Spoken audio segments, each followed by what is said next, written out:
नमस्कार दोस्तों, आप सभी का एक बार फिर से आपके अपने YouTube चैनल यूपी एग्ज़ाम मंत्रा पे स्वागत है। जैसा कि आप सभी को पता था कि कुछ कारणवश आपकी जो क्लासेस हैं रेगुलर नहीं आ पा रही थी, जिसके बारे में हमने आप सभी को पहले से ही बता दिया था कि किन कारणों की वजह से क्लासेस नहीं आ पा रही हैं, वो आपको पता भी है। तो फिर से उन्हीं चीज़ों को नहीं रिपीट करेंगे। तो आज से फिर से रेगुलर आपकी क्लासेस आने लगेंगी। जैसा कि आप सभी को पता है कि हमने जो अपना इन्वायरमेंट का कोर्स डिज़ाइन किया था, उसमें हमने जो पहली यूनिट पढ़ी वो क्या थी, वो पर्यावरण और सतत विकास था, जिसमें हमने इन टॉपिक्स को देखा। फिर हमने दूसरी यूनिट कंप्लीट की जिसमें हमने कि पारिस्थितिकी एवं पारितंत्र के ऊपर चर्चा की और इन टॉपिक्स को हमने वहाँ पे कंप्लीट किया। उसके बाद तीसरी यूनिट भी हमने कंप्लीट कर ली अपनी जैव विविधता। आज से हम चौथी यूनिट में प्रवेश करेंगे जो कि हमारी है वन एवं वन्य जीव। ठीक है, इसमें सबसे पहले हम डिस्कशन करेंगे वनों के ऊपर। ठीक है, जिसमें हम प्रमुख वन बायोम देखेंगे जो कि विश्व में हैं। फिर भारत में कौन से टाइप के वन पाए जाते हैं उनको देखेंगे। वहाँ पे हम चर्चा करेंगे कि आपको क्या याद रखना है, क्या नहीं याद रखना। उसके बाद हम शिफ्ट होंगे वन्य जीवों के ऊपर, जहाँ पे हम चर्चा करेंगे जो अभ्यारण्य हैं और अन्य प्रमुख जीव हैं। वैसे तो जो IUCN वाले जीव हैं उनकी चर्चा हम लास्ट चैप्टर में कर चुके हैं। वहाँ पे हमने एक आपको छुड़वा दिया था, बायोस्फीयर रिजर्व, राष्ट्रीय उद्यान, इन चीज़ों को हमने बोला कि हम आगे पढ़ेंगे, वो यहाँ पे हम उन चीज़ों की चर्चा करेंगे। तो चौथी यूनिट आज से हमारी शुरू होने वाली है। जो साथी आज ये क्लास पहले ही बार देख रहे हैं उनको बता दें कि इन्वायरमेंट और इकोलॉजी की आपके लेखपाल के लिए पूरी क्लासेस जो है आ रही हैं लगातार। आप जाके पुरानी क्लासेस को भी देखिए और ये जो पूरा कोर्स है ये आपको कंप्लीट करवाया जाएगा। और जो साथी रेगुलर क्लासेस में जुड़े हुए हैं वो अपना एंजॉय करें आज की क्लास को। तो दोस्तों आज जो हमारा टॉपिक होने वाला है वो है क्या, वो है हमारा वन एवं उनके प्रकार। इसको हम प्रयास करेंगे कि एक ही क्लास में चीज़ें ये पूरी हमारी ख़त्म हो जाएं। इसमें हम जो ये वाला चैप्टर बनाएंगे ये नोट हम काफ़ी विस्तृत बनाए हुए हैं, क्योंकि हमने इसमें ये टॉपिक जो है ना आपका ज्योग्राफी जो भूगोल है उसमें भी आता है। तो जो हमने इसका नोट्स बनाया हुआ है उसमें कंटेंट की मात्रा काफ़ी ज़्यादा है, लेकिन आपको याद नहीं करना है, पूरा याद वही करना है जितना हम बताएंगे। ठीक है, क्योंकि देखिए कहीं कहीं कंटेंट जो है ना वो बढ़ाना जरूरी इसलिए हो जाता है कि आपके दिमाग में चीज़ों का एक आइडिया डेवलप हो, एक कॉन्सेप्ट डेवलप हो, एक इमेज डेवलप हो उस चैप्टर की, तभी चीज़ें आसानी से याद होती हैं। तो उसी लिए हम जो है इसमें कंटेंट थोड़ा बढ़ा दिए हैं, लेकिन उस कंटेंट में भी आपको क्या याद रखना है वो चीज़ें हम बताएंगे। हम जो बताएंगे पहले आपको वो याद रखना है भरोसा करके। अगर आप लोग भरोसा करेंगे तो निश्चित ही हम आपको बता रहे हैं कि सिलेक्शन आपका 100% होगा। जो आपका सपना है कि तहसील पहुंचने का, जितने भी साथी हमारे लेखपाल की तैयारी कर रहे हैं सबका स्वागत है कि आइए, आप सबका भी स्वागत है जल्दी से। और सिलेक्शन लीजिएगा इसी बार, कोई भूल नहीं, कोई चूक नहीं, कोई भी गलती आप लोगों को नहीं करनी है। टू द पॉइंट चीज़ों को पढ़ते हुए चलना है बस, विश्वास करके। जो हमसे जुड़े हुए हैं, और हमसे ही नहीं आपसे, मतलब एकदम सही बात बता रहे हैं, आप जहाँ से भी जुड़े हुए हैं ना, अगर आपको कंटेंट सही लग रहा है तो एक बार विश्वास करके चीज़ों को पढ़िए। हर कंटेंट अच्छा होता है, ठीक है, लेकिन हाँ एक कंटिन्यूटी होनी चाहिए, भटकाव नहीं होना चाहिए कि आज ये पढ़ना है, कल वो पढ़ना है, परसों वो पढ़ना है। और जिसको पूरा एकदम जानना हो, जो वीडियो पहली बार देख रहे हैं, कल हमने जो है अपने चैनल पे एक वीडियो डाला था जिसमें हमने पूरा डिस्कशन एक किया है छोटा सा, कि कैसे जो है क्या गलतियाँ क्या ना करें, क्या करें, क्या क्या दिमाग में आपके क्वेश्चन आते हैं जब आप तैयारी करते हैं, और लेखपाल में फाइनली मतलब सिलेक्शन की एक बेहतर रणनीति क्या होनी चाहिए अगर सेल्फ स्टडी से आपको निकालना है। तो इस पे चर्चा हमने लास्ट वीडियो में की हुई है। आप जा करके जो ये वीडियो को पहली बार देख रहे हैं वो वीडियो अगर आप सब ना देखो तो देख लीजिए, बहुत ही अच्छा लगेगा। और कमेंट करके बताइएगा कि वो वीडियो कैसा लगा, तथा आज की क्लास के भी बारे में बताइएगा। तो आज की क्लास में स्टार्टिंग में पहले ही हम लोग बहुत डिस्कशन कर चुके हैं, तो चलिए बढ़ते हैं। देखिए जो अब हम आपको नोट्स देंगे ना, तो नोट्स में आपके शुरू होगा यहाँ से का मतलब है ना, नोट्स को दो भागों में हमने बांटा है। पहले जो है हम इसमें चर्चा की है जो आपका विश्व में जितने वन बायोम है, यानी कि विश्व में जो वनस्पतियां हैं उनको कितने बायोम में डिवाइड किया गया है, मतलब कितने प्रकार के टाइप में डिवाइड किया गया है। ठीक है, फिर उसके बाद भारत की, तो जो नोट्स है ना, नोट्स में आपके पहले भारत वाला डिस्कशन है, फिर विश्व के बायोमों की चर्चा है। तो हम पहले आपको विश्व पढ़ाएंगे, उसके बाद भारत पे आएंगे। ठीक है, चलिए देखिए पहले यहाँ पे जो लिखा है इसको हम समझते हैं बायोम के बारे में। बायोम हमने आपको बताया था कि बायोम क्या होता है, तो आप लोग बोलेंगे कि बायोम कुछ होता नहीं है, जैसे आपका इकोसिस्टम होता है वैसे ही बायोम होता है। बस डिपेंड ये करता है बायोम में कि उस प्लेस पे, जैसे कोई स्थान है, कोई बहुत बड़ा स्थान है, इसमें पहली शर्त क्या होती है, ये बहुत बड़ा स्थान होता है, बहुत बड़ा स्थान होता है। और यहाँ पे जलवायु, मिट्टी और जीवों की विशेषता होती है, जीवों की इन सब की जो मतलब सिमिलरिटी होती है, विशेषता, वो क्या होती है, वो समान होती है। मतलब समान टाइप की जलवायु, समान टाइप की मिट्टी, समान टाइप के जीव पाए जा रहे हैं एक बड़े से क्षेत्र में, तो उसको क्या बोलता जाता है, उसको बोला जाता है बायोम। उसको क्या बोला जाता है, बायोम बोला जाता है। अगर एक लाइन में बोले, हमने इसका डिस्कशन किया और वहाँ पे भी बोले थे, अगर बायो बहुत ज़्यादा ना समझ में आ रहा ना, समझ लीजिए कि बहुत बड़ा इकोसिस्टम है, ठीक है, बहुत बड़ा इकोसिस्टम है, तो उसको ही बायोम बोलते हैं, एकदम साधारणता समझने के लिए, ठीक है। तो अगर इसकी डिफिनीशन बोलें तो इसकी डिफिनीशन हम क्या होती है, इसकी डिफिनीशन ऐसे होती है कि पृथ्वी का एक बड़ा इलाका, यानी कि पृथ्वी का एक बहुत बड़ा सा इलाका है जहाँ पे एक जैसी जलवायु है, जहाँ पे एक जैसी जलवायु है, ठीक है, जहाँ पे एक जैसी जलवायु है। और जब एक जैसी जलवायु होती है, क्योंकि आपको पता है कि जैसी जलवायु होगी वैसे ही पेड़ पौधे होंगे। अगर किन्हीं दो स्थानों की जलवायु एक जैसी है तो वहाँ पे पेड़ पौधे भी एक जैसे होंगे कि नहीं होंगे, आप कहेंगे बिल्कुल होंगे। तो वहाँ पे एक जैसे पेड़ पौधे और जीव भी हो जाएंगे, पेड़ पौधे और जीव भी हो जाएंगे। तो इस बड़े इलाके को क्या बोला जाएगा, इस बड़े इलाके को बोला जाएगा एक बायोम। आप देखिए उदाहरण से कैसे समझाएंगे, एकदम सरल तरीके से आप समझिए। जैसे देखिए, भारत में भी रेगिस्तान है, मरुस्थल है ना, ठीक है, मरुस्थल है इंडिया में। तो मरुस्थल के लिए जो कंडीशंस होती हैं, जैसी जलवायु होती हैं, वैसे जो है मरुस्थल बहुत जगह हैं, वैसे मरुस्थल कई जगह हैं विश्व में, कई जगह हैं मरुस्थल, ठीक है, जहाँ पे सेम जलवायु वाली दशाएं विद्यमान हैं, सेम टाइप के जीव विद्यमान हैं और सेम टाइप के पेड़ पौधे विद्यमान हैं। तो ये तो आपका, अगर हम केवल भारत के उस छोटे से मरुस्थल के किसी मरुस्थलीय भाग की चर्चा करें तो ये क्या हो जाएगा, आपका इकोसिस्टम हो गया। लेकिन जब हम सभी मरुस्थलों को समान दृष्टिकोण से देखेंगे तो जहाँ जहाँ पे ये सिमिलरिटीज़ विद्यमान हैं, इनको क्या बोलेंगे, इनको बोलेंगे मरुस्थल बायोम, मरुस्थलीय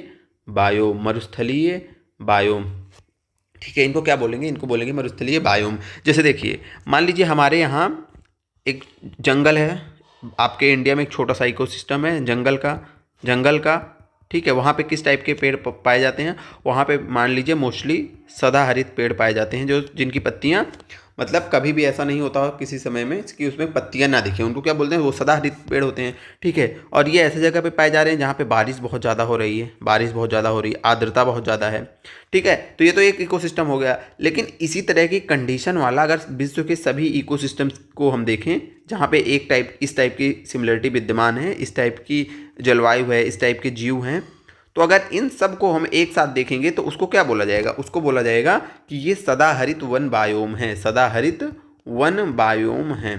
यानी कि आपको इतना समझना है कि जब हम जैसे किसी एक छोटे से इकोसिस्टम की बात करते हैं तो वो तो एक छोटा सा इकोसिस्टम हो गया, लेकिन धरती पर वो जिस इकोसिस्टम की बात कर रहे हैं उस इकोसिस्टम की जैसे सिमिलरिटीज वाले सारे इकोसिस्टम्स को अगर हमें एक साथ बोलना हो तो उसको ही बोलेंगे कि बायोम। उसको क्या बोलेंगे, उसको बोला जाएगा बायोम, उस टाइप का बायोम। जैसे अगर सदाहरित वाला है तो वो सदाहरित बायोम, मतलब धरती पर जितनी जगह सदाहरित टाइप की जलवायु विद्यमान है, जहाँ सदाहरित पौधे रह सकते हैं, तो वो क्या हो जाएगा, सदाहरित बायोम हो जाएगा। जहाँ पे ऐसी जलवायु है कि वहाँ पे पर्णपाती वन हो रहे हैं तो वो क्या कहलाएगा, पर्णपाती बायोम कहलाएगा, ठीक है। जहाँ पे ऐसी वनस्पति पर, जहाँ पे ऐसी जलवायु है कि वहाँ पे घासों का विकास बहुत ज़्यादा हो रहा है तो उसको क्या बोलेंगे, घास बायोम बोलेंगे।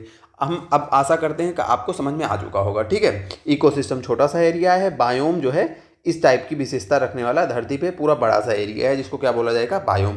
हम आशा करते हैं समझ में आ चुका है। अगर आपको नहीं समझ में आया तो कोई बात नहीं, बस इतना जितना समझ में आ चुका हो ना उतनी चीज़ें काफ़ी है, यहाँ से क्वेश्चन आने वाला नहीं है, बस आप समझिए, ठीक है। तो देखिए हमने क्या बोला कि अब यहाँ पे देखते हैं पीपीटी में क्या लिखा है, किसी प्रदेश विशेष की जलवायु, तापमान, मिट्टी आदि कारकों से सामंजस्य स्थापित कर जो जटिल जैव समुदाय विकसित होता है उसे बायोम कहते हैं, ठीक है। हमने बताया ना कि जलवायु, तापमान, मिट्टी, ये सब आपका यहाँ पे कारक हैं। इनके कारण क्या होगा कि एक वहाँ पे विशेष टाइप की, जैसे यहाँ पे जलवायु होगी, बस इतना समझिए, जैसी जलवायु होगी वैसी वनस्पतियाँ होंगी, वैसे पेड़ पौधे वहाँ पे विकसित होंगे, उसी हिसाब से वहाँ पे जीव आएंगे, ठीक है, जिनके लिए यहाँ पे भोजन आवास उपलब्ध होगा, उसी टाइप के जीव आएंगे। तो जहाँ पे ये सिमिलर चीज़ें होंगी, सेम टाइप के जीव, सेम टाइप की वनस्पतियाँ, सेम टाइप की जलवायु, तो उस पूरे समुदाय को, उस पूरे एरिया को बायोम बोला जाता है। क्या बोला जाता है, बायोम। और ये तो आपको समझ में आ चुका होगा कि वनस्पति और जलवायु में बहुत गहरा संबंध होता है।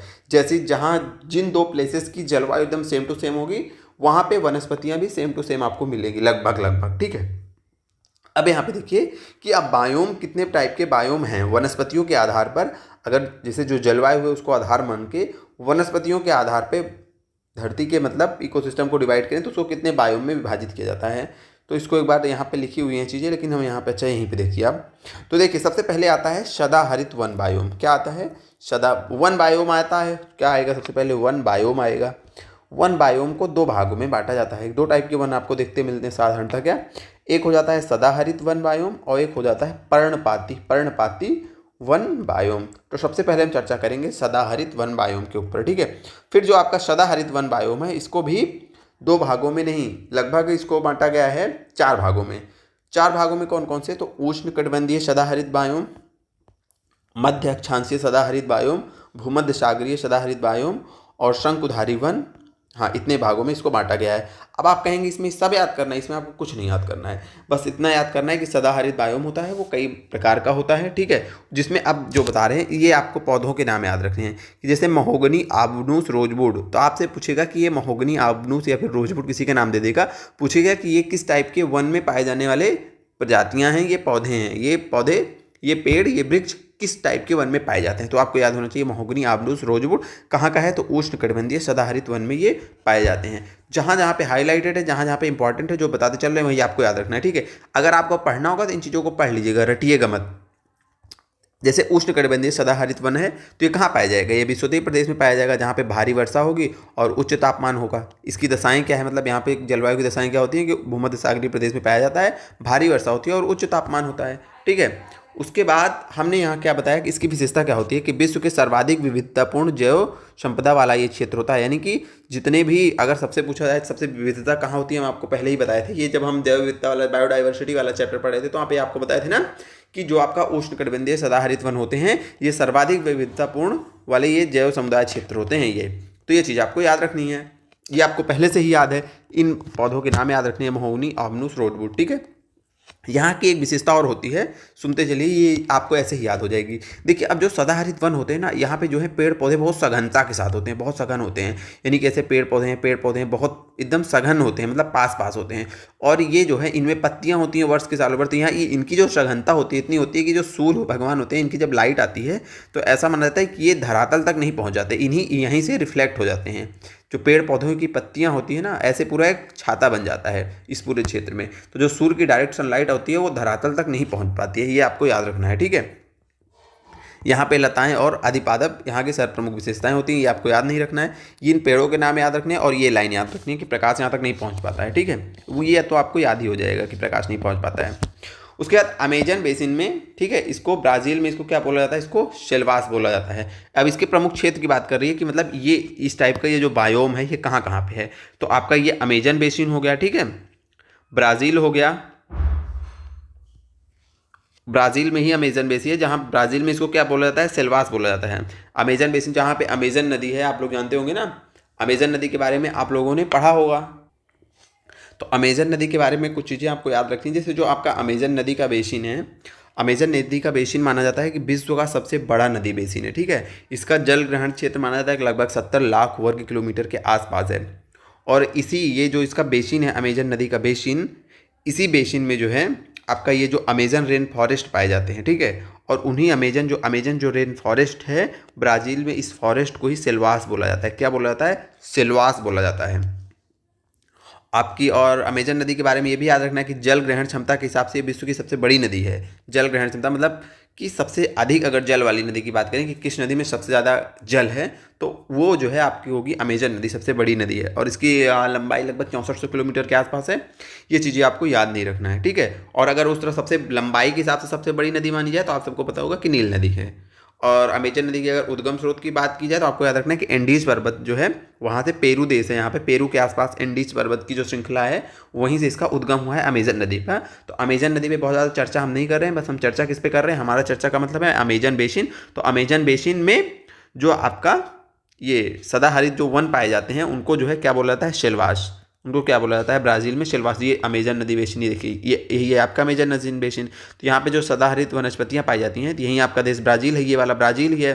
तो इस ब्राज़ील में इसको क्या बोला जाता है? इसको बोला जाता है शेलवास। तो अब आपको याद हो गया होगा, ठीक है, शेलवास क्या है। शेलवास क्या है? तो शेलवास आपके कुछ नहीं है, यही आपके सदाहरित वनस्पतियाँ हैं, सॉरी सदाहरित वन का एक नाम रखा गया है। ब्राज़ील में सदाहरित वनों को क्या बोला जाता है? शेलवास बोला जाता है, ठीक है। उसके बाद अमेजन कुछ और अगर सदाहरित जो वनस्पतियों वाले क्षेत्र हैं उनकी बात करें तो जो आपका कांगो बेसिन है, अफ्रीका का गिनी तट है, जावा सुमात्रा है, यहाँ पे भी सदाहरित वनस्पतियाँ आपकी पाई जाती हैं। लेकिन यहाँ से आपको केवल ये पॉइंट याद रखना है कि ब्राज़ील में इनको शेलवास बोला जाता है, ठीक है। उसके बाद ये पॉइंट भी आप लोग पढ़ लीजिएगा कि यह पृथ्वी का सबसे जटिल पारिस्थितिकी तंत्र है। आगे चलते हैं, ये आपका ये दो भी जो ये दूसरा और तीसरा ये भी जो आपकी सदाहरित वनस्पतियाँ हैं उन्हीं का टाइप है, ठीक है। उसको जैसे अभी हमने पढ़ा, पहले पढ़ा उष्णकटिबंधीय सदाहरित वन, ये कौन हो गए उष्णकटिबंधीय सदाहरित वन, जो आपके विषुवतीय प्रदेश में पाए जाते हैं, जहाँ उष्णकटिबंधीय मतलब जहाँ का टेम्परेचर ज़्यादा हो जाता है। उष्णकटिबंधीय, उपोष्णकटिबंधीय, इन सब कटिबंधों का मतलब हम जब आपको ज्योग्राफी पढ़ाएंगे तो वहाँ बहुत अच्छे से समझाएंगे, अगर आपको यहाँ पे नई चीज़ें समझ में आ रही होंगी, क्योंकि अभी इसका डिस्कशन करेंगे तो चीज़ें बहुत लंबी हो जाएंगी। अभी आप इतना जितना बता रहे हैं ना, ज़्यादा टेंशन मत लीजिएगा, केवल कि जितनी चीज़ें बता रहे हैं, जैसे हमने यहाँ बताया कि इसको याद कर लीजिए कौन कौन से टाइप्स के वृक्ष यहाँ पे पाए जाते हैं, यही पूछेगा, ठीक है। उसके बाद जो 2-3 पॉइंट हम बताया कि यहाँ पे सूर्य नहीं पहुँच पाता है, इसको सेलवास बोला जाता है। बस इतनी चीज़ें याद करते चलिए। अभी ये सब ये क्या है, ये क्या है, इन चीज़ों को बता दे रहे हैं यहाँ पे, रटिएगा बन, ठीक है, जितनी बता रहे उतनी। अब से उपोष्ण कटिबंध वाला जो आपका उपोष्ण कटिबंध वाले जो सदाहरित वन बायोम हैं, इसमें ज़्यादा कुछ नहीं याद करना है कि ये कहाँ है, दक्षिणी चीन, जापान, बस इतना याद रखना है कि जो उपोष्ण प्रदेश होता है वहीं पे ये पाया जाता है। उपोष्ण जैसे ये आपकी भूमध्य रेखा हो गई, छोटे में समझ लीजिए, ये भूमध्य रेखा हो गई एकदम, ठीक है, भूमध्य 0 डिग्री, ये आपकी कर्क रेखा हो गई, नीचे मकर रेखा हो गई, तो इस प्रदेश को बोला जाता है उष्णकटिबंधीय। फिर इस कर्क रेखा से जो यहाँ पे होते हैं आपका विषुवत यहाँ तक का जो क्षेत्र होता है, इसको उपोष्ण बोला जाता है। उपोष्ण का मतलब यहाँ पे सबसे ज़्यादा गर्मी पड़ती है, सूर्य का सीधा है मतलब टेम्परेचर यहाँ पे आता है, साल में कोई ना कोई एक दिन होता है हर अक्षांशों पे कि वहाँ सूर्य का प्रकाश सीधा चमकता है। कुल मिला के इतना समझिए कि यहाँ टेम्परेचर सूर्य का ज़्यादा रहता है, यहाँ गर्मी वाला प्रदेश है, इसको उष्ण बोला जाता है। यहाँ पे ठंडी गर्मी दोनों मिक्स रहती है, इसको उपोष्ण बोला जाता है। फिर इस विषुवत से यहाँ पर आपका ध्रुवोत्तर का प्रदेश जो होता है वो शीत कटिबंध होता है। क्या होता है? शीत कटिबंध। यहाँ पे होती है ठंडी, ये ठंडी वाला प्रदेश शीत कटिबंध, ये गर्मी वाला प्रदेश उष्ण कटिबंध, दोनों के बीच का उपोष्ण कटिबंध, ठंडी प्लस गर्मी मिक्स, ठीक है, समझ गए आप। तो जो उपोष्ण क्षेत्र है वहाँ पे ये वृक्ष पाए जाते हैं, इतना आपको याद रखना है। जो नाम याद रखना है, ये वृक्षों के नाम को आपको याद रखना है कि ये वृक्ष कहाँ पे पाए जाते हैं। ओक, लोरेल, मैग्नोलिया, यूकेलिप्टिस आपसे पूछा जाए कि किस प्रकार के वनों में पाए जाते हैं, तो ये मध्य अक्षांशीय सदाहरित वन है, ठीक है। उसके बाद आप भूमध्य सागरीय वनों पे आएंगे, ठीक है, तो जो मध्य अक्षांशों में महाद्वीपों के पश्चिमी भाग पर ही पाए जाते हैं, ठीक है। उसके बाद अब देखो, जो मध्य अक्षांश का क्या मतलब है? मध्य अक्षांश का मतलब है 0 डिग्री हो गई, तो 0 डिग्री है 27 आपकी 23.5 डिग्री कर्क रेखा हो गई, तो कर्क रेखा और इसके आपके विषुवत वृत्त के बीच में जो स्थान है यह हो गया। तो यहाँ पे जैसे आपका जो महाद्वीप है, महाद्वीप के जो पूर्वी किनारा होता है वहाँ पे आपके ये पाए जाते हैं मध्य अक्षांशीय, और जो पश्चिमी किनारा होता है वहाँ वहाँ पे जो वन पाए जाते हैं उन्हें भूमध्य सागरीय वन बोला जाता है, ठीक है। तो मध्य अक्षांशों में महाद्वीपों के पश्चिमी भाग में पाए जाते हैं, ठीक है। यहाँ पे आपको याद रखना है कि यहाँ पे शीतकाल में वर्षा होती है, और यहाँ पे जो गर्मी होती है, जैसे हम लोगों के यहाँ गर्मी में बेसिकली वर्षा होती है, जो वर्षा ऋतु होती है। बाकी ठंडी का जो मौसम होता है उस समय भी जो आपकी वेस्टर्न डिस्टर्बेंस आती हैं, ठीक है, पश्चिमी विक्षोभ के कारण वर्षा होती है। तमिलनाडु में भी आपके लौटते हुए मानसून से वर्षा होती है इस टाइम में, नवंबर दिसंबर टाइम में। लेकिन आपको ये याद रखना है कि जो भूमध्य सागरीय वन होते हैं यहाँ पे शीतकाल में वर्षा होती है। जैसे अपने यहाँ बेसिकली गर्मी में वर्षा होती है, तो अगर पश्चिमी विक्षोभ को हटा दिया जाए तो जो वर्षा का मौसम होता है, जो बरसात होती है हमारे उत्तरी भारत में बेसिकली वो गर्मी में होती है। लेकिन भूमध्य सागर में आपको जो भूमध्य सागरीय जलवायु वाले क्षेत्र हैं वहाँ पे आपको याद रखना है कि शीतकाल में वर्षा होती है, ग्रीष्मकालीन यहाँ शुष्क होती है, यानी कि गर्मी जो होता है वो मौसम सूखा होता है, ठीक है। अगली पॉइंट जो यहाँ पे आपको याद रखना है कि खट्टे फलों के लिए ये जो प्रदेश प्रसिद्ध है, ये खट्टे फलों के लिए प्रसिद्ध है, और यहाँ की वनस्पतियों के नाम आपको याद रखने हैं। ओक, जैतून, चेस्टनट, पाइन, अंगूर, ठीक है, इंपॉर्टेंट।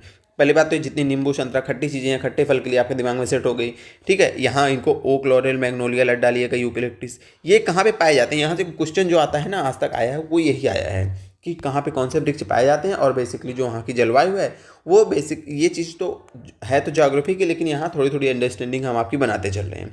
ये थोड़ा सा उलझा हुआ टॉपिक है, अगर समझ में आए तो बताइएगा, ना आए तो बताइएगा, अगर हम फिर से पढ़ा देंगे, ठीक है। कोशिश वैसे हम कर रहे हैं कि आप लोग पूरा समझ जाएँ। कमेंट में ज़रूर बताइएगा कि क्लास आज की समझ में आई आप लोगों को कि नहीं आए।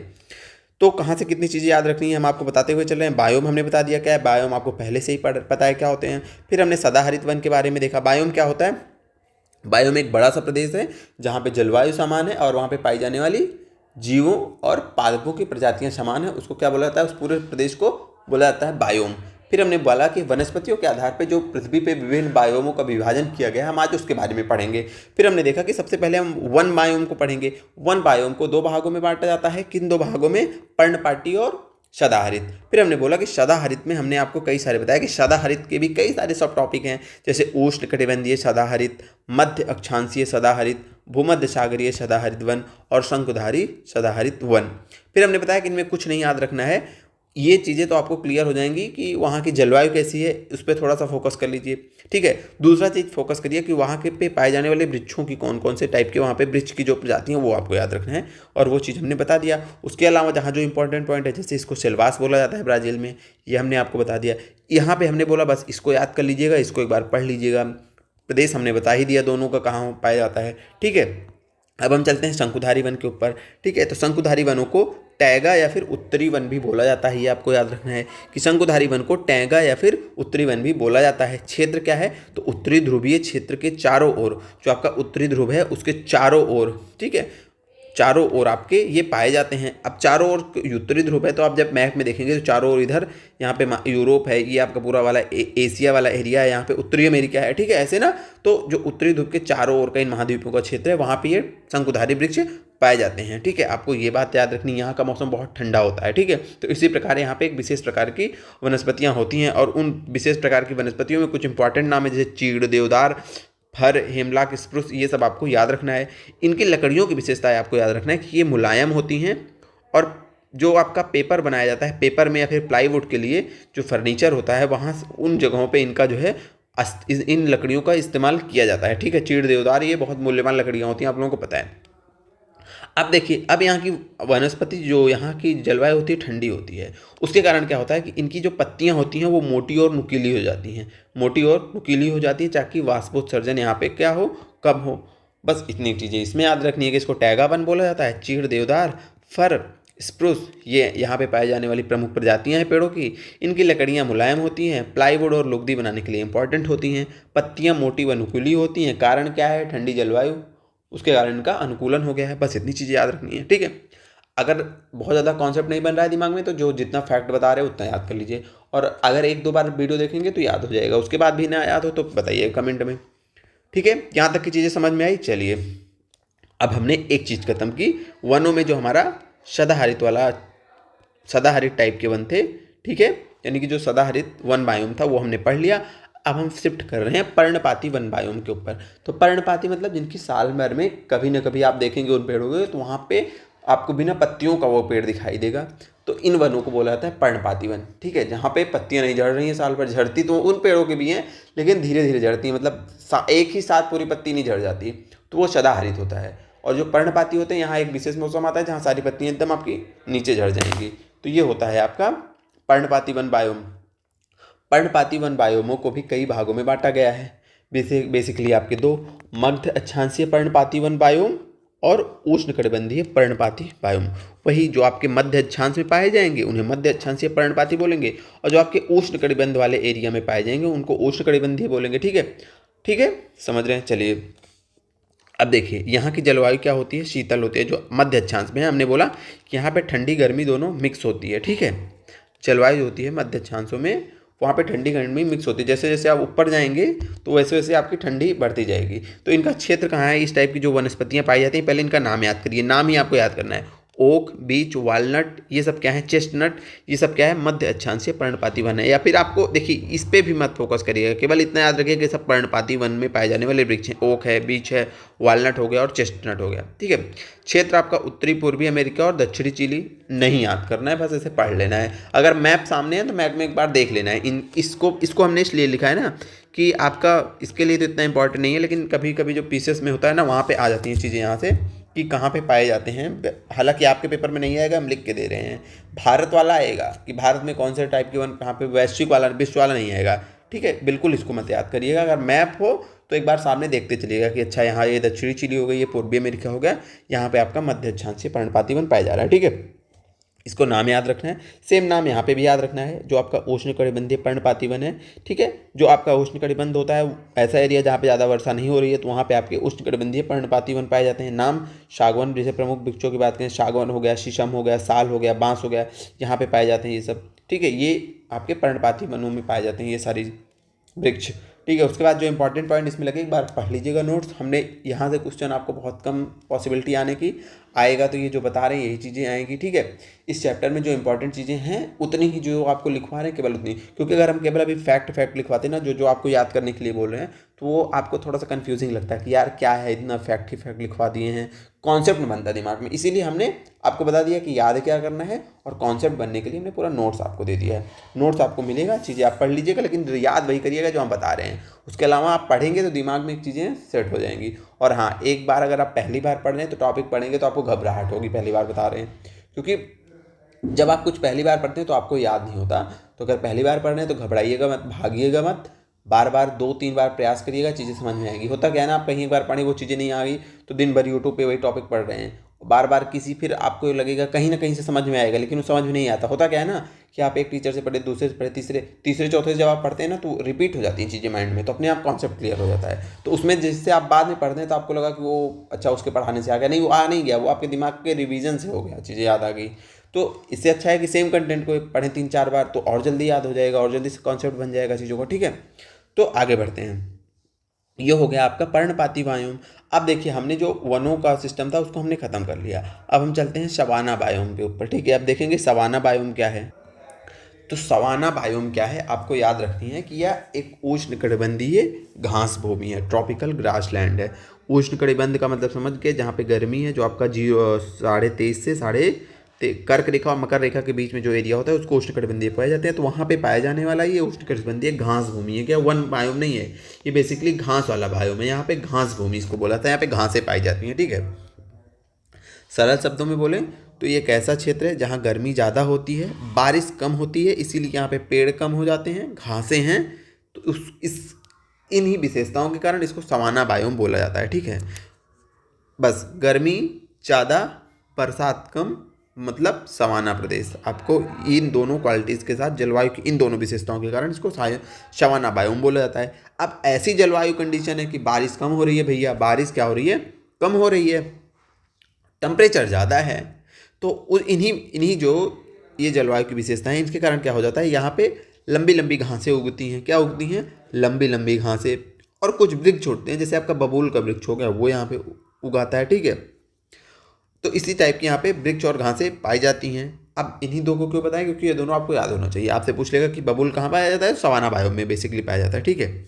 और यहाँ पे कुछ प्रमुख जीव पाए जाते हैं, जैसे आपका जेब्रा हो गया, जिराफ हो गया, हाथी हो गए, ठीक है।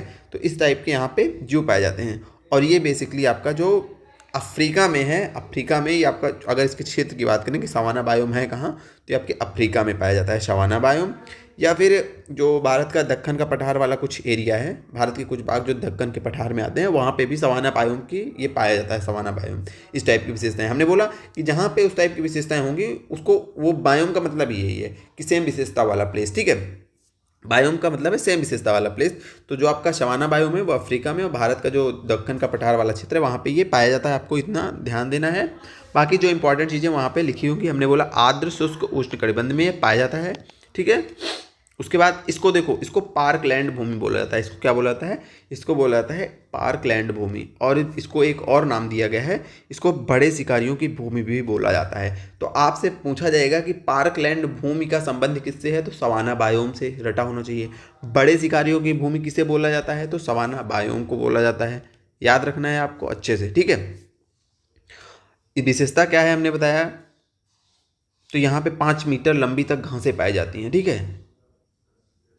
और इसमें जो एक इंपॉर्टेंट बात क्या याद रखनी है कि वेनेजुएला में भी जो आपका सवाना बायोम पाया जाता है उसको लानोस बोला जाता है। क्या बोला जाता है, लानोस। तो वेनेजुएला में जो सवाना बायोम का, जैसे हमने वहाँ पे पढ़ा था, ब्राज़ील में जो आपका उष्णकटिबंधीय सदाहरित वन थे उनको क्या बोला जाता था, उनको बोला जाता था शेल्वास। उसी प्रकार वेनेजुएला में जो आपके सवाना बायोम है उसको लानोस बोला जाता है, ठीक है। उसके बाद हमने बताया कि भारत का जो दक्कन का पठार है वहाँ पे कुछ क्षेत्रों में सवाना बायोम है, अफ्रीका में हमने बताया ही, ठीक है। यहाँ के प्रमुख पशु हाथी, दरियाई घोड़ा, जंगली भैंसे, हिरण, जेब्रा, सिंह, ये सारी चीज़ें आपको याद नहीं रखना है। बस जो 2 पॉइंट हमने बताया, पार्कलैंड भूमि, बड़े शिकारियों की भूमि याद रखनी है। और हमने बताया कि बबूल पाया जाता है यहाँ पे, 5 मीटर लंबी लंबी घासें यहाँ पे पाई जाती हैं, ठीक है।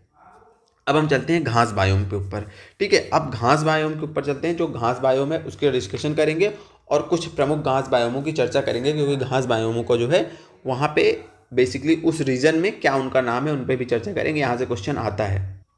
तो पहले तो घास बायोम क्या है, तो भैया एक ये प्राकृतिक क्षेत्र होता है जहाँ पे आपको बड़े बड़े वृक्ष और वनस्पतियाँ नहीं मिलेंगी। आपको क्या मिलेंगी, वहाँ पे मिलेंगी घासें।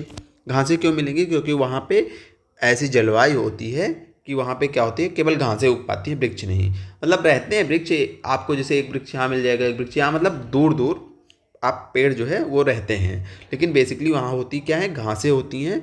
तो ये भी बेसिकली गर्म प्रदेश होता है, और जहाँ पे मध्यम बारिश हो रही है तो आपका जो होता है वो क्षेत्र जो है घास भूमि के रूप में विकसित होता है। हमने बताया कि किसी स्थान की जो प्राकृतिक जलवायु वो डिसाइड करती है यहाँ पे कैसे पेड़ पौधे होगी, कैसी वनस्पति होगी। तो ये आपको ध्यान रखना है। कुछ ऐसी जगह हैं जहाँ पे जो है केवल घासें पाई जाती हैं, वहाँ की भौगोलिक दशाओं के ऊपर। जैसे हमने वो भौगोलिक दशाएं क्या, वो भौगोलिक दशाएं यही है कि यहाँ पे तापमान आपको ज़्यादा मिलेगा। तापमान क्या मिलेगा, ज़्यादा मिलेगा। बारिश कम मिलेगी या फिर मध्यम बारिश मिलेगी। अब कोई पूछेगा कि ये बताओ यहाँ पे वृक्ष बिल्कुल नहीं होंगे, केवल घास होंगे, तो आप बोलेंगे नहीं, वृक्ष भी होंगे लेकिन इधर उधर होंगे, ठीक है। ज़्यादा जो होंगी वो घासें होंगी, ठीक है। चलिए अब देखिए, अब इन जो आपका घास भूमि का बायोम है, इसको दो भाग में बांटा जाता है, अर्धशुष्क महाद्वीपीय घास भूमि और मध्य अक्षांशीय आर्द्र घास भूमि। आपको ये नहीं याद रखना डिवीजन कि ये कौन कौन सा है, बिल्कुल नहीं याद रखना, हमने लिखा है। याद आपको जो यहाँ से रखना है वो याद रखना है, ये क्षेत्रीय नाम कहाँ पे इनको क्या बोला जाता है। जैसे यूक्रेन और जो आपका ये दक्षिण पश्चिम रूस वाला एरिया है, यहाँ पे इसको स्टेपी बोला जाता है, ठीक है। दक्षिण अफ्रीका में इसको वेल्ड बोला जाता है। ब्राज़ील में इसको क्या बोला जाता है, कंपास बोला जाता है। क्या बोला जाता है, कंपोज बोला जाता है। ब्राज़ील में इसको कंपोज बोला जाता है। पंपास बोला जाता है इसको कहाँ पे, तो दक्षिणी अमेरिका में इसको पंपास, सब कुछ लिखा हुआ है। दक्षिण अमेरिका में इसको पंपास बोला जाता है। उत्तरी अमेरिका में इसको प्रेयरीज बोला जाता है। क्या बोला जाता है, प्रेयरीज बोला जाता है। ऑस्ट्रेलिया में इसे डाउन्स बोला जाता है। न्यूजीलैंड में इसे कैंटनबेरी बोला जाता है। और हंगरी में इसे पुस्ताज बोला जाता है। सारी चीज़ें यहाँ पे लिखी हुई हैं, ये आपको याद रखना है, ठीक है। अगर याद हो तो ये भी इनको अलग अलग याद कर लीजिएगा कि ये अर्धशुष्क महाद्वीपीय घास भूमियाँ हैं और ये मध्य अक्षांशीय आर्द्र घास भूमियाँ हैं, ठीक है।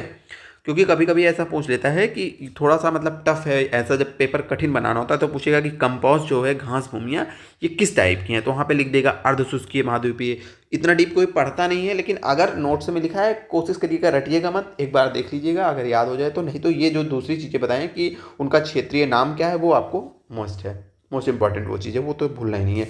बाकी मैं कोशिश करूँगा कि इस पर एक ट्रिक का वीडियो दे दूँ कि आपको ये सब आसानी से याद हो जाए, तो 1-2 दिन में, ठीक है, मैं इसकी एक ट्रिक बना दूंगा। जितनी भी घास भूमियाँ यहाँ से क्वेश्चन आता है, मतलब आप हर दूसरे तीसरे पेपर में यहाँ से एक आध क्वेश्चन, 1 नंबर का क्वेश्चन आपको मिल जाएगा, एक क्वेश्चन यहाँ से। अब हम चलते हैं भैया मरुस्थलीय और टुंड्रा। अब 2 बायोम हमारा बचा है। मरुस्थलीय पढ़ेंगे तो मरुस्थलीय का मतलब वही है कि बारिश होती नहीं है, टेम्परेचर बहुत ज़्यादा होता है, वनस्पतियाँ होती नहीं है। तो इसकी विशेषता क्या होती है, यहाँ पे वनस्पतियाँ ही नहीं होती, और जो छोटी छोटी झाड़ियाँ होती हैं जैसे नागफनी, बबूल, खजूर, खेजड़ी, ये सब यहाँ की मरुस्थलीय बायोम की प्रमुख वनस्पतियाँ होती हैं। ये आपको पता ही होगा, इसमें कुछ याद करने की जरूरत ही नहीं है। फिर आपका टुंड्रा बायोम है। टुंड्रा बायोम क्या है कि वो 60 डिग्री उत्तरी अक्षांश के ऊपर, जो 60 डिग्री जिसको विषुववृत्त बोलते हैं, इसके ऊपर पाया जाता है। ठंडी यहाँ पे बहुत होती है, वनस्पतियाँ यहाँ पे अत्यंत विरल होती हैं, ठीक है। जो वनस्पतियाँ पनपती भी हैं, वो जो गर्मी वाला मौसम आता है, जब वहाँ पर जो बर्फबारी हुई होती है, वो जब थोड़ा सा खत्म होती है, तो उसी गर्मी के 3 महीने में थोड़ा यहाँ वृक्ष जो है वनस्पतियाँ वो उगाती हैं। बहुत ठंडा प्रदेश होता है यहाँ पे जो है, लगभग महीने के जो 9-10 महीने में क्या होता है, बर्फबारी, पूरा बर्फ ही बर्फ होती है चारों तरफ। यहाँ की प्रमुख वनस्पति जैसे ये हो गई आपकी, मांस हो गई, लाइकेन हो गई, ये यहाँ की क्या है, प्रमुख वनस्पतियाँ। ये जो हमने जितने बायोम के बारे में बताया, वहाँ पे जो वनस्पतियों का नाम बताया ना, वो आपको याद रखना है, वो रट डालना है और कुछ नहीं रखना है। यहाँ के जो निवासी हैं उनको एस्किमो बोला जाता है, कुछ एक्स्ट्रा पॉइंट लिख लीजिए। सील मछली हो गई, आपका रेडियर हो गया, यहाँ के प्रमुख पशु, इसको याद रखिएगा, ये दोनों पशुओं। वहाँ का पशु नहीं पूछा जाएगा, यहाँ का पशु आपसे पूछ लिया जाएगा, ठीक है। उसके बाद ये लास्ट में है जो प्रमुख बायोम है, जो हमने बताया, यहाँ की विशेषताएं लिखिए, इसको एक बार देख लीजिएगा मन हो। बट इन यहाँ पे हम फिर से रिक्वेस्ट कर रहे हैं आपसे कि बहुत ज़्यादा भटकिएगा मत, जितनी चीज़ें आपको बताएं उतना ही याद करिएगा, उतना ही आपके लिए इंपॉर्टेंट है, ठीक है। हमने इतना कंटेंट इसलिए दे दिया है ताकि आपके दिमाग में एक माइंड मैप, एक क्लियरिटी बन सके, इसीलिए यहाँ पे हम कंटेंट दिए हैं। लेकिन पढ़ना क्या है, याद ही क्या करना है, पढ़ना तो एक बार सब पढ़ लीजिएगा, याद वही करना है जो हमने बताया है, ठीक है। ये तो हो गई पूरी, जो हम पूरे विश्व की हमने बात कर ली कि भैया विश्व में कितने टाइप की वनस्पतियाँ पाई जाती हैं, कौन सी वनस्पति कहाँ पाई जाती है। पहले हमने चर्चा की कि सदाहरित बायोम क्या है, सदाहरित बायोम। फिर हमने पर्णपाती बायोम पे चर्चा, नहीं एक सेकंड, सॉरी, सबसे पहले हमने चर्चा की वन बायोम के ऊपर। वन बायोम को हमने दो भागों में बांटा। हमने बोला कि पर्णपाती एक वन बायोम होता है और एक सदाहरित वन बायोम होता है, उसको हमने पढ़ा। फिर हमने बोला कि एक घास की भूमियाँ जो पाई जाती हैं उनको भी हमने देखा कि जो सवाना बायोम है वहाँ पे भी घास, और घास बेसिकली वो भी बड़ी बड़ी घासों की भूमियाँ होती हैं, ठीक है। फिर हमने दो और चर्चा की कि अर्धशुष्क जो महाद्वीपीय घास भूमियाँ हैं और मध्य अक्षांशीय घास भूमियाँ हैं। फिर हमने बताया कि दो ऐसे प्रदेश हैं जहाँ पे बहुत कम वनस्पतियाँ पाई जाती हैं, जिनमें एक है मरुस्थलीय जहाँ पे बहुत गर्मी होती है, और एक है टुंड्रा बायोम जहाँ पे बहुत ठंडी होती है। एक जगह गर्मी की वजह से नहीं है, एक जगह ठंडी की वजह से नहीं है, होती हैं लेकिन बहुत कम होती हैं। वहाँ पे कुछ विशेष वनस्पतियाँ पाई जाती हैं, उनका नाम आपको याद रखना है। हर बायोम में जो वनस्पतियाँ होती हैं उनका नाम याद रखना है और उनका क्षेत्र एक बार देख लेना है, और वहाँ की जलवायु की विशेषता तो आपको हमें लगता है याद हो गई होगी। अगर आप ज्योग्राफी अच्छे से देखिए, कुछ सब्जेक्ट होते हैं जो एक दूसरे से जुड़े हुए होते हैं, तो अगर ज्योग्राफी में आप जो उष्णकटिबंधीय, उपोष्णकटिबंध, ये सब अगर आप अच्छे से समझे होंगे ना, तो यहाँ पे चीज़ें क्लियर हो जाएंगी। और नहीं भी समझे तो जितना हमने रटने वाली चीज़ें बताई उतना आप रट लीजिए। जब हम आपको ज्योग्राफी पढ़ाएंगे तो चीज़ें क्लियर हो जाएगी, ज्योग्राफी भी आपकी बहुत अच्छे से पढ़ाई जाएगी, ठीक है। बस आप लोग अपना प्यार और सपोर्ट अच्छे से बना के रखिए। तो चलिए अब बढ़ते हैं हम आगे की क्लास में। और उसी के साथ आप लोगों को रिक्वेस्ट है कि अगर क्लासेस अच्छी लग रही हो, कंटेंट अच्छा लग रहा हो, तो थोड़ा सा चैनल पे सपोर्ट बना के रखिए। तो अपने दोस्तों के साथ शेयर करिए, लाइक करिए, और तथा ये भी बताया करिए कमेंट में कि क्लासेस आपको लग कैसी रही हैं, कि अच्छी लग रही हैं, बुरी लग रही हैं, किसी प्रकार के सुझाव की आवश्यकता है, कुछ ना समझ में आया करे तो उसको भी कमेंट करके पूछा करिए। नेक्स्ट क्लास में समझाया जाएगा, क्योंकि डायरेक्टली एक बार में समझिए ऑफलाइन क्लासेस की जो होती हैं वहाँ पे ये होता है कि आप जैसे पूछ लिए जो नहीं आ रहा, तो यहाँ पे भी वैसा ही माहौल बनाइए कि नहीं आ रहा तो आप कमेंट करिए, और आपके कमेंट का हम उत्तर जरूर देंगे नेक्स्ट क्लास में, अगर कुछ नहीं समझ में आ रहा तो, जहाँ पे भी जो चीज़ें नहीं समझ में आ रही हैं। तो चलिए भारत में देखेंगे कि भारत में जो है कितने टाइप की वनस्पतियाँ पाई जाती हैं, या वनस्पतियाँ जो हैं उनका क्षेत्र क्या है, उसमें हमें क्या क्या चीज़ें याद रखनी है, इसको हम देखेंगे। क्लास थोड़ा सा बड़ी होगी क्योंकि हम कोशिश करेंगे कि भारत का भी इसमें कंप्लीट करवा दें। नेक्स्ट क्लास में जो होगा, जो इंपॉर्टेंट टॉपिक होंगे PYQs में आए हुए, उनको जो है कवर करेंगे, ठीक है। देखिए जो हमारा इंडिया है, हमारा प्यारा भारत है, यहाँ पे भी कई टाइप की आपको जलवायु देखने को मिलेगी, कई टाइप की जलवायु देखने की मिलेगी। यहाँ पे ऊंचे ऊंचे पर्वत हैं, यहाँ पे ठंडा बढ़िया ऊंचे ऊंचे पर्वत है, तो यहाँ पे अलग टाइप की जलवायु देखने को मिलती है। यहाँ पे बर्फ़बारी होती है, ठीक है। आपके इस वाले एरिया में, आप कश्मीर में चले जाइए, यहाँ पे हिमाचल प्रदेश में चले जाइए, ठीक है। दूसरा एरिया आपका राजस्थान का हो गया, जहाँ पे गर्मी गर्मी है, शुष्क जलवायु है। दक्कन ट्रैप हो गई आपका, ये वाला प्रदेश हो गया आपका, पश्चिमी घाट हो गए, पूर्वी घाट हो गए, सबकी अलग अलग विशेषता है, ठीक है। यहाँ पे बहुत बारिश होती है, आपके पश्चिमी घाटों पे बहुत सारी बारिश होती है, ठीक है।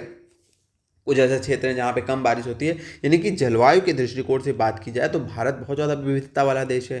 और अब फिर आप पीछे की चीज़ को याद करिए कि जलवायु अगर विविध है तो वनस्पतियों में भी विविधता पाई जाएगी। जिस क्षेत्र की जैसी जलवायु है वहाँ पे वैसी वनस्पति पाई जाएगी। जहाँ पे बारिश ज़्यादा है वहाँ पे सदाहरित वनस्पतियाँ पाई जाएंगी, बारिश ज़्यादा, आर्द्रता ज़्यादा, सदाहरित वनस्पतियाँ। बारिश की मात्रा कम तो पर्णपाती वन हो गए, बारिश की मात्रा और कम तो खत्म हो गया, वनस्पति खत्म हो जाएगी, आपकी घासें हो जाएंगी, बेसिकली बड़े बड़े पेड़ पौधे खत्म हो जाएंगे। बारिश की मात्रा एकदम कम, बहुत ज़्यादा शुष्क हो गया वो क्षेत्र, तो वो मरुस्थल बन जाएगा, वहाँ पे मरुस्थलीय वनस्पति आएंगी। है कुछ नहीं, छोटी छोटी चीज़ें हैं, तो समझने वाली चीज़ें हैं। एक बार समझ जाएंगे तो क्लियर हो जाएंगी चीज़ें। घबराना नहीं है, सबसे पहले कुछ नई चीज़ पढ़नी है तो हम, ठीक है। वनस्पतियों का एक क्रम आपको याद रखना है कि भैया बहुत बारिश हो रही है, बहुत तापमान, आर्द्रता ज़्यादा है तो सदाहरित, ठीक है, एकदम जनरल कॉन्सेप्ट की बात कर रहे हैं। फिर उसके बाद थोड़ी सी बारिश कम हुई तो वो पर्णपाती बन जाएगा, अपनी पत्तियाँ झाड़ने लगेगा। और बारिश कम हो गई तो घास की मैदान, बारिश बिल्कुल खत्म, मरुस्थलीय वनस्पतियाँ, ठीक है। बारिश के साथ साथ तापमान जो वहाँ पे कैसा रहेगा, ठीक है, वो चीज़ें भी डिपेंड करती हैं, मौसम में आर्द्रता कितना है। लेकिन एक एकदम कॉन्सेप्ट अगर साधारण आपके दिमाग में एक चीज़ क्लियर करें तो उसके लिए हमने बताया, ठीक है। अब भारत में चर्चा करेंगे सबसे पहले उष्णकटिबंधीय सदाहरित वन। उष्णकटिबंधीय सदाहरित वन, ये हमने जब देखा था भाई, पूरे विश्व के जब बायोमों को देख रहे थे तो वहाँ पे हमने देखा कि उष्णकटिबंधीय सदाहरित वन होते हैं। ये कहाँ पाए जाते हैं? तो उष्णकटिबंध में पाए जाते हैं। उष्णकटिबंध का क्या मतलब है कि वहाँ पे ताप ज़्यादा है, ठीक है, उष्णता ज़्यादा है, तो यही चीज़ें यहाँ पे लिखी हैं। अब आपको जैसे यहाँ पे लिखा है ना कि वर्षा 200 सेंटीमीटर से अधिक हो। अब ये आपको नहीं याद रखना है कि वर्षा 200 सेंटीमीटर से अधिक हो, 200 नहीं याद रखना है, बस वहाँ पे वर्षा अधिक होती है। जहाँ पर भी आपका उष्णकटिबंधीय सदाहरित वन पाया जाएगा वहाँ पे वर्षा ज़्यादा होगी। भारत में कुछ ये क्षेत्र की बात करें तो कहाँ कहाँ पे है, तो आपका ये जो पश्चिमी घाट है, ये जो पश्चिमी घाट है यहाँ पे पाए जाते हैं आपके उष्णकटिबंधीय वन। जहाँ जहाँ पे बारिश ज़्यादा होती है, अगर आप ज्योग्राफी में पढ़े होंगे, वहाँ वहाँ पे आपका उष्णकटिबंधीय सदाहरित वन पाया जाएगा। ये आपका हो गया। शिलांग का पठार हो गया, ये आपका अंडमान निकोबार हो गया, ठीक है, अंडमान निकोबार द्वीप समूह हो गए, लक्षद्वीप हो गया आपका। तो यहाँ पे आपकी क्या पाई जाती हैं, सदाहरित वनस्पतियाँ पाई जाती हैं। अब जैसे हमने वहाँ पे देखा था सेल्वास बोलते हैं ब्राज़ील में इसको, तो भारत में इसको इसको ये वाला प्रदेश आपका उत्तरी सह्याद्री में इसको सोलास वन के नाम से भी जाता है। यहाँ पे एक वर्ड आया है आपका, कहाँ गया, ये उत्तरी सह्याद्री। तो पहले इसको समझ लीजिए सह्याद्री क्या है। तो जो आपके पश्चिमी घाट है इन्हीं को इसका एक अलग नाम है, मतलब एक और नाम भी इसको बोला जाता है, वो क्या है आपका सह्याद्री। तो सह्याद्री अगर इसको उत्तरी भाग को तो उत्तरी सह्याद्री बोलते हैं, जो आपका ये गुजरात और महाराष्ट्र वाला एरिया है, और नीचे वाले एरिया को तो दक्षिण सह्याद्री बोलते हैं। क्या बोलते हैं, दक्षिण सह्याद्री। तो वेस्टर्न घाट्स का जो दूसरा नाम है यानी कि पश्चिमी घाट को सह्याद्री भी बोलते हैं, और उत्तरी भाग को उत्तरी सह्याद्री, दक्षिणी भाग को दक्षिण सह्याद्री बोलते हैं। है कुछ नहीं, बस लिखा था तो हम सोचे आप लोग कंफ्यूज ना हो। इनको सोलास वन के नाम से भी बोला जाता है उत्तरी सह्याद्री में आपके, ठीक है। लकड़ियाँ कठोर होती हैं, ऊंचाई 60 मीटर होती है। अंडमान निकोबार का लगभग 95% भाग इन्हीं वनों से ढका है। अब इतने में आपको एक पॉइंट ये याद रखना है, एक पॉइंट ये याद रखना है। क्षेत्र आप एक बार मैप देखिएगा, क्षेत्र आपको याद हो जाएगा, ठीक है। वृक्षों के नाम हमने बोला जो इसमें सबसे इंपॉर्टेंट होते हैं वो वृक्षों के नाम होते हैं। तो महोगनी, आबनूस, जारुल, बांस, बेत, सिनकोना, रबर यहाँ पे पाए जाने वाले प्रमुख आपके क्या हैं, वृक्ष हैं, ठीक है। रबर और सिनकोना दक्षिण सह्याद्री और अंडमान निकोबार में मिलते हैं, आपको ये भी याद रखना है। रबर और सिनकोना आपका कहाँ मिलता है, दक्षिणी सह्याद्री और आपके अंडमान निकोबार में। इतना डीप मतलब बस ये याद रख लेना है कि यहाँ पे पाया जाता है, ठीक है। महोगनी, आबनूस हो गया, रबर हो गया, बांस, बेत हो गया। तो ये वृक्षों के नाम आपको रट लेना है, हमने वहाँ पे भी बताया था, यहाँ पे भी, ठीक है। वहाँ पे रटे होंगे तो यहाँ पे रटना ही नहीं पड़ेगा, बहुत सारे वृक्ष आपको कॉमन मिलेंगे, ठीक है। कॉमन है ही है भाई, जो सेम अगर बायोम है तो सेम टाइप के वृक्ष पाए जाएंगे, ठीक है। अब उसमें कुछ ऐसा हो सकता है कुछ विशेष प्रजातियां केवल भारत में ही पाई जाती हों, तो वो चीज़ें होती हैं, ठीक है। बाकी आपको अगर सदाहरित जब वहाँ पे बायोम में पढ़ेंगे यहाँ पे, तो वृक्ष आपको सिमिलर मिलेंगे, हर जगह सिमिलर मिलेंगे सेम बायोम में। तो उष्णकटिबंधीय सदाहरित वन हो गया भारत में। भारत में कहाँ पे पाया जाता है हमने उसको देखा, ठीक है। यहाँ ये वाला एरिया हो गया, ये वाला एरिया हो गया आपका, अंडमान निकोबार हो गया, यहाँ पे पाया जाता है। दूसरी चीज़ हमने क्या देखी कि उत्तरी सह्याद्री में इसको शोलास बोला जाता है। तीसरी चीज़ हमने जो आपको रटने के लिए बोली वो बोली कि कौन से वृक्ष यहाँ पे पाए जाते हैं उनका नाम, ठीक है। अब हम चलेंगे उष्णकटिबंधीय पर्णपाती के ऊपर। अब देखिए यहाँ पे 200 सेंटीमीटर, इसको याद रखना नहीं है, बस हम समझाने के लिए बता रहे हैं। 200 सेंटीमीटर से अधिक वर्षा हो रही थी। अब जैसे देखिए वर्षा 200 सेंटीमीटर से कम हो गई, 100 से 200 सेंटीमीटर के बीच, तो वहाँ क्या होगा, वहाँ पे ये जो है पर्णपाती वन आ जाएंगे, ठीक है। जो मौसम किसी आपके पूरे वर्ष में कोई एक ऐसा मौसम आएगा कि सब मिल अपनी पूरी पत्तियां एकदम नीचे गिरा देंगे, ठीक है। क्षेत्र क्या है, सह्याद्री के पूर्वी ढलान पर। अब जैसे ये देखिए आपका ये हो गया ना, यहाँ पे ज़्यादा बारिश होती है, इसका जो पूर्वी ढलान होता है यहाँ पे कम बारिश होती है, ठीक है। यहाँ पे क्या पाए जाते हैं, मतलब ऐसे याद रखिए, इसके बाद जो पाया जाएगा वो पर्णपाती पाया जाएगा, ठीक है। पहले सबसे ज़्यादा बारिश, फिर कम बारिश वाले क्षेत्र में थोड़ा सा कम जहाँ पे बारिश हो रही है वहाँ पे पर्णपाती पाया जाएगा, ठीक है। पर्णपाती को भी दो भागों में बांटते हैं, आर्द्र पर्णपाती और शुष्क पर्णपाती, ठीक है। तो जहाँ पे 100 सेंटीमीटर, एक बार फिर से, हाँ, 200 से प्लस हो रही है तो सदाहरित, 200 से 100 के बीच में हो रही है तो आर्द्र पर्णपाती। पर्णपाती है लेकिन इसको आर्द्र पर्णपाती बोलेंगे। यहाँ पे थोड़ी थोड़ी आर्द्रता, मतलब अभी यहाँ पे नमी है। फिर जहाँ पे बिल्कुल नमी खत्म हो जाती है, मतलब नमी खत्म तो वर्षा खत्म। वर्षा खत्म यानी कि 100 से भी जब नीचे आ जाएगा, 100 से 70 के बीच में जहाँ पे सेंटीमीटर बारिश होती है वहाँ शुष्क पर्णपाती वन पाए जाते हैं। शुष्क पर्णपाती ये वन भी अपनी वर्ष में किसी न किसी एक टाइम ये भी अपनी पत्तियाँ झाड़ते हैं। पर्णपाती है तो पत्तियाँ झाड़ेंगे ही, ठीक है। ये देखिए अब आर्द्र पर्णपाती की बात कर रहे हैं, सह्याद्री के पूर्वी ढलान पे पाए जाते हैं। ये आपका सह्याद्री का पूर्वी ढलान हो गया, यहाँ पे पाए जाते हैं, ठीक है। प्रायद्वीप के उत्तरी पूर्वी पठारी भाग पर शिवालिक की श्रेणी के भाबर व तराई प्रदेश में ये पाए जाते हैं, ठीक है। ये मानसूनी वन है। आर्थिक दृष्टिकोण से मूल्यवान प्रमुख पेड़ सागवन हो गया आपका, सखुआ हो गया, शीम, इन्हीं पेड़ों के नाम आपको याद रखना है, हमने बताया, ठीक है। ये पॉइंट आपको पता ही होगा, ये पीवाईक्यूज में पूछा हुआ है कि सागवान और शीशम जो फर्नीचर के लिए, सखुआ रेल के स्लीपर बनाने के लिए यूज किया जाता है, ठीक है। चलिए आगे बढ़ते हैं, अब हम आगे बढ़ते हैं। शुष्क पर्णपाती वन। शुष्क पर्णपाती वन में हमने बताया कि और कम जब वर्षा होगी तो वो और शुष्क पर्णपाती वन होता है। अब देखिए अब वर्षा कम हो रही है तो अब धीरे धीरे आपकी जो मरुस्थलीय टाइप के वृक्ष होते हैं उनकी विशेषताएं ग्रहण करने लगेंगे, जैसे कटीले वन हो गए, ठीक है। यहाँ पे शुष्क सीमांत में ये वन कटीले वनों और झाड़ियों में बदल जाते हैं, ठीक है। यानी कि यहाँ पे वृक्ष अब क्या हो गए हैं कि अब उनमें कांटे निकल आए हैं, पत्तियों का अनुकूलन होना शुरू हो रहा है, पत्तियाँ जो हैं अब कांटों में बदल रही हैं, वन कटीले हो जा रहे हैं, ठीक है, छोटी छोटी झाड़ियाँ हो जा रही हैं। तो वो आपके शुष्क पर्णपाती वाले एरिया में आता है, क्योंकि यहाँ पे बारिश और कम हो जाती है, शुष्कता आ जाती है, ठीक है। अब चलिए अब उसके बाद आगे बढ़ते हैं। उसके बाद आपके कटीले वन व झाड़ियाँ आ गई। लेकिन अब क्योंकि आज फैक्ट भी काफ़ी ज़्यादा है, क्लास भी काफ़ी बड़ी हो रही है, तो एक दिन में हमें लगता है कि आपको ज़्यादा पढ़ा देंगे ना, तो आप पढ़ेंगे और थोड़ा सा वो बेचैनी होने लगती है कि यार क्या ही हो गया, क्लास नहीं समझ में आ रही। तो आप यहीं पे क्लास स्टॉप करते हैं, इसके आगे जो है कल की क्लास में देखेंगे, ठीक है।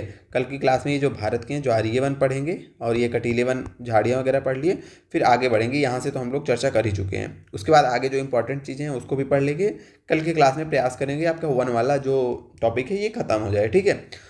और उसके बाद फिर लास्ट में एक बात बता रहे हैं कि क्लास अगर ना समझ में आई हो तो फिर से रिवीजन करिएगा। अगर कोई विशेष टॉपिक ना समझ में आया हो तो उसको कमेंट करके बताइएगा।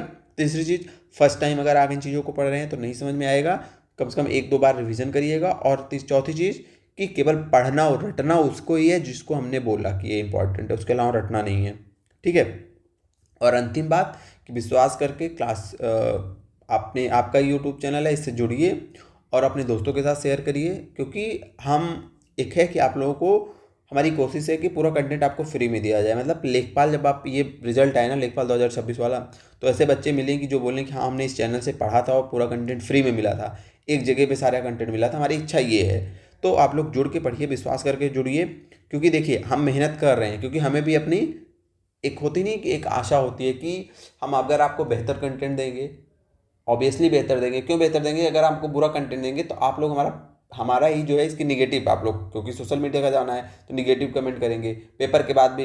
तो हम अपनी पर्सनल प्रोग्रेस के लिए आपको बेहतरीन कंटेंट देगी, ये आपको पता होना चाहिए कि हमें भी चाहिए भाई, हमें भी कुछ ना कुछ। आदमी हर जगह प्रॉफिट के दृष्टिकोण से काम करता है, वो आपको भी पता है। तो वही चीज़ें हैं कि विश्वास करिए, कंटेंट आपको एकदम बेहतर दिया जाएगा। और अगर आपको किसी दिन दिखाएंगे हम कि कितनी मेहनत करते हैं आपका कंटेंट बनाने में। हम पहले पूरी अपनी कॉपी लेते हैं, कॉपी में पूरा कंटेंट बनाते हैं, ठीक है, पूरा का पूरा कंटेंट PYQs से और जो अच्छी अच्छी बुक्स हैं वहाँ से आपका कंटेंट लेते हैं। और जैसे PYQs हमने उठाया, फिर उसके अगल बगल के जो रिलेटेड पॉइंट हैं उनको भी उठाते हैं, ऐड करते हैं। फिर उसके बाद उसकी PPT बनाते हैं। PPT बनाने में थोड़ी सी आसानी ये आ गई है कि आजकल बहुत सारे AI एप्लीकेशन आ गए हैं, वहाँ पे हम अपना हैंड रिटन नोट्स अपलोड कर देते हैं, नोट्स वाला। तो वहाँ से ये PPT बन के आ जाती है। थोड़े से प्रॉम्प्ट आपको सीखने पड़ेंगे, वो करने के बाद PPT आ जाती है। तो बहुत मेहनत की जा रही है आप लोगों के साथ में, ठीक है।